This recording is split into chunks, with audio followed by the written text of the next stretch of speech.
अमेरिकी राष्ट्रपति Donald Trump से टकराव कहां ले जाएगा मस्क और ममदानी को? क्या अपने ही नागरिकों को देश से निकाल सकता है अमेरिका?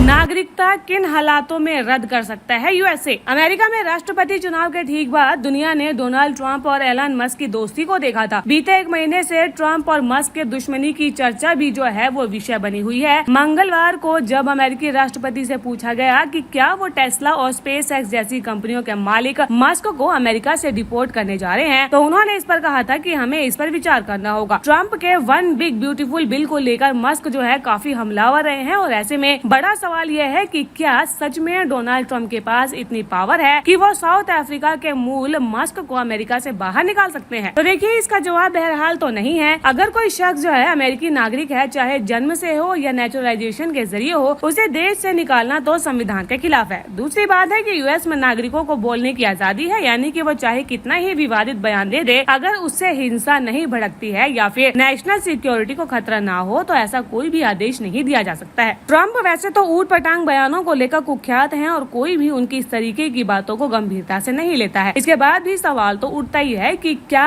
अमेरिका किसी को भी जो वहाँ का वैध नागरिक है या कानूनी रूप से वहाँ रह रहा है, सिर्फ इस वजह से कि वो सरकार से असहमत है या किसी भी विवादित मुद्दे पर बोलता है, क्या उसे देश से निकाल दे दिया जाएगा? मूल रूप से दक्षिण अफ्रीका के रहने वाले मस्क जो है 2002 में अमेरिकी नागरिक बने थे। इससे पहले वे कनाडा के नागरिक थे। मस्क J1 वीजा पर पढ़ाई करने के लिए अमेरिका आए थे। दावा है कि मस्क ने अमेरिका में अपना करियर शुरू किया था, तब से कथित तौर पर वे एक अवैध अप्रवासी थे। मस्क जो है 1995 में छात्र वीजा पर अमेरिका आए थे और उन्होंने दावा किया था कि वे स्टैनफोर्ड विश्वविद्यालय में दाखिला लेंगे, लेकिन उन्होंने ऐसा कभी नहीं किया। इसके बजाय मस्क ने अपनी कंपनी Zip2 की स्थापना की। ये एक सॉफ्टवेयर फर्म है जिसके बाद में कॉम्पैक्ट ने $300 मिलियन में खरीद लिया था। किसी व्यक्ति से नागरिकता छीनने के प्रोसेस को डीनेचुरलाइजेशन कहा जाता है और ऐसा तब होता है जब सरकार से झूठ बोलकर या फिर सच को छुपाकर नागरिकता ली गई हो। अगर जांच में पाया जाता है कि एलन मस्क ने किसी महत्वपूर्ण सच को जानबूझकर छुपाकर नागरिकता ली है, तो उसे डीनेचुरलाइजेशन की प्रक्रिया से गुजरना होगा। अगर मस्क ने तब सच में झूठ बोला था तो उसकी नागरिकता जा सकती है और अमेरिका से डिपोर्ट भी किया जा सकता है। कई बार अमेरिका जो है नागरिकता पाने के लिए लोग सही गलत रास्ते अपनाते हैं, फर्जी दस्तावेज बनवाते हैं, जरूरी चीजों को छिपाते हैं, जैसे कि पुराना क्रिमिनल रिकॉर्ड और फर्जी संकट का सहारा लेते हैं। ऐसे में उन्हें नागरिकता मिल तो जाती है, लेकिन जब भेद खुल जाता है तो उसे छीना भी जा सकता है। नागरिकता मिलने के बाद कामकाज तो जरूरी है ताकि परिवार पलता रहे, लेकिन नागरिकता के 5 सालों के भीतर ही किसी ने ऐसा संगठन ज्वाइन कर लिया जिसे कि यूएस जो है टेररिस्ट गुट मानता है, तो फिर सरकार आपकी नागरिकता को वापस भी ले सकती है। कई बार अपने देश में रहते हुए लोग जो है सेना में भी सर्व करते हैं, यहाँ तक तो ठीक है, लेकिन अगर इस दौरान शख्स ने कुछ ऐसा किया जो कि यूएस मिलिट्री के खिलाफ जाता है, तो भी नागरिकता चली जाएगी। ऐसे इक्का दुक्का केस है, लेकिन नागरिकता इसलिए रद्द नहीं हुई है कि लोगों ने हिंसा की थी, बल्कि इसलिए कि उन्होंने ये जानकर छिपाई थी। इंटरनेशनल लॉ ये कहता है कि लोग बेवतन नहीं होने चाहिए। अमेरिका अगर अपने लोगों की नागरिकता छीन ले तो वे स्टेटलेस हो जाएंगे। यही वजह है कि वो भरसक ऐसा करने से बचता है। एक क्रिमिनल केस की तरह ही सरकार को साबित करना होता है कि फलां शख्स की नागरिकता क्यों ली गई। इसमें दूसरी पार्टी को कुछ भी साबित करने की जरूरत नहीं है। प्रोसेस में सरकारी खर्च काफी ज्यादा है, जिससे कि वो बचते रहे हैं।